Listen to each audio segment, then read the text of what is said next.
Shalom jemaat yang dikasihi Tuhan. Hari ini kita ada di dalam program Malam Teduh episode ke-99.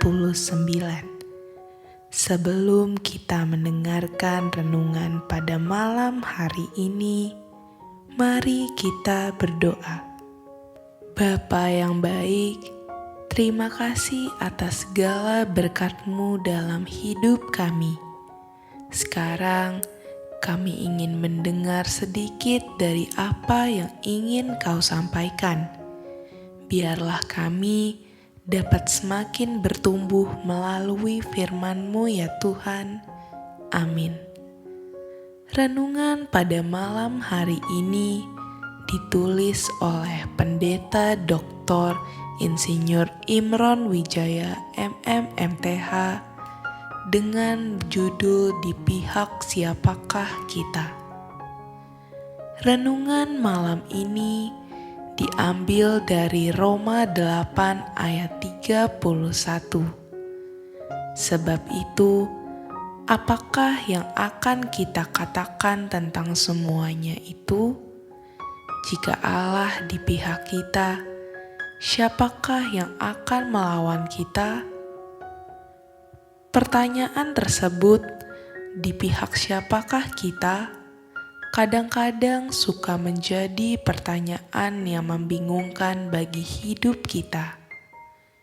Kadang-kadang ada di pihak Tuhan Yesus, dengan menyembah kepadanya, meninggikan, memuliakan, dan mengagungkan namanya.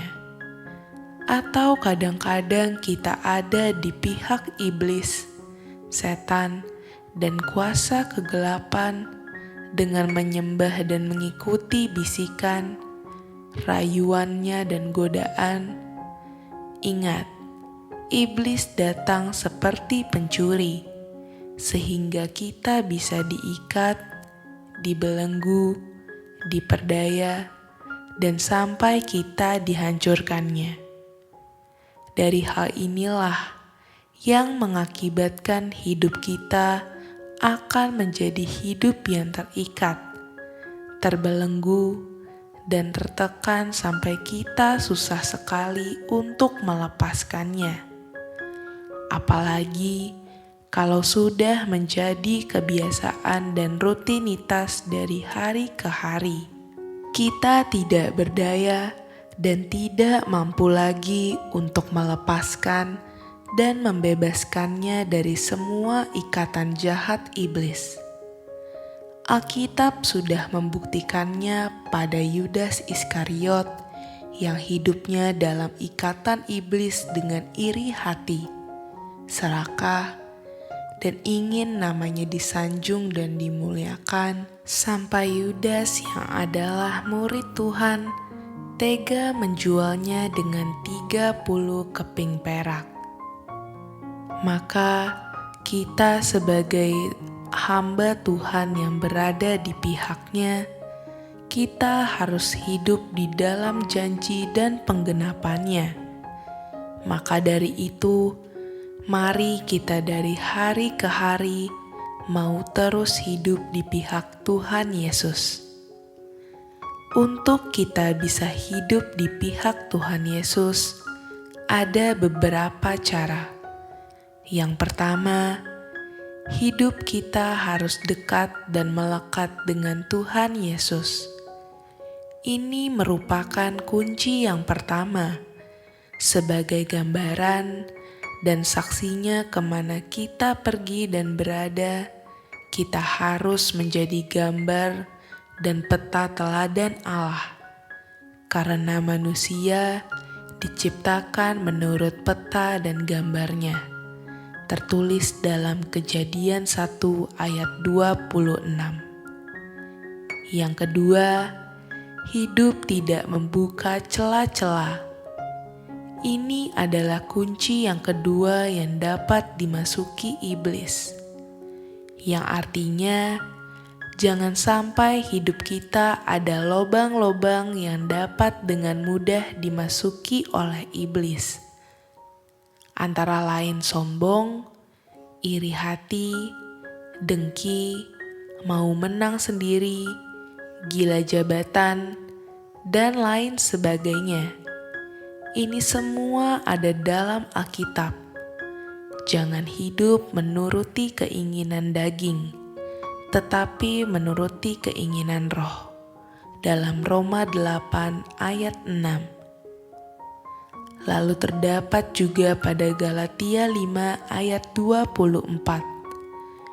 Barang siapa menjadi milik Kristus Yesus, ia telah menyalibkan daging dengan segala hawa nafsu dan keinginannya. Jadi, kalau hidup kita tidak mau ada celah yang dapat dimasuki iblis, hiduplah dengan menuruti keinginan roh. Yang ketiga dan yang terakhir, hidup dengan hati gembira selalu. Hati gembira merupakan kunci ketiga bagi semua yang ada pada diri kita. Bahkan menjadi obat yang paling luar biasa dalam penyembuhan dan pemulihan penyakit yang terjadi dalam hidup manusia. Terlebih lagi, hati gembira melebihi kekayaan dan harta benda yang kita miliki. Karena kalau kita memiliki hati gembira, maka kita dapat memiliki apa yang kita inginkan. Kita bisa bekerja, berusaha, berdagang, belajar, dan melayani Tuhan Yesus. Kitab Amsal 17 ayat 22 berbicara, hati yang gembira adalah obat yang manjur, tetapi semangat yang patah mengeringkan tulang. Nasihat dan penjelasan tadi menjadi hal yang penting bagi kita untuk kita lakukan dan nyatakan dalam hidup kita jika ya Tuhan Yesus di pihak kita. Kalau kita di pihak Tuhan Yesus, maka Tuhan di pihak kita untuk melindungi, menyertai, membela, dan memberkati selalu sampai selamanya. Walaupun kita dalam hidup ini penuh penderitaan dan tekanan, Tuhan Yesus ada di dalam kehidupan kita, dapat menyertai kita, dan menuntun kita sampai kapanpun juga. Demikian renungan pada malam hari ini. Kiranya renungan ini dapat menjadi rema dalam kehidupan kita pribadi. Sampai jumpa dalam program Malam Teduh berikutnya. Tuhan Yesus memberkati.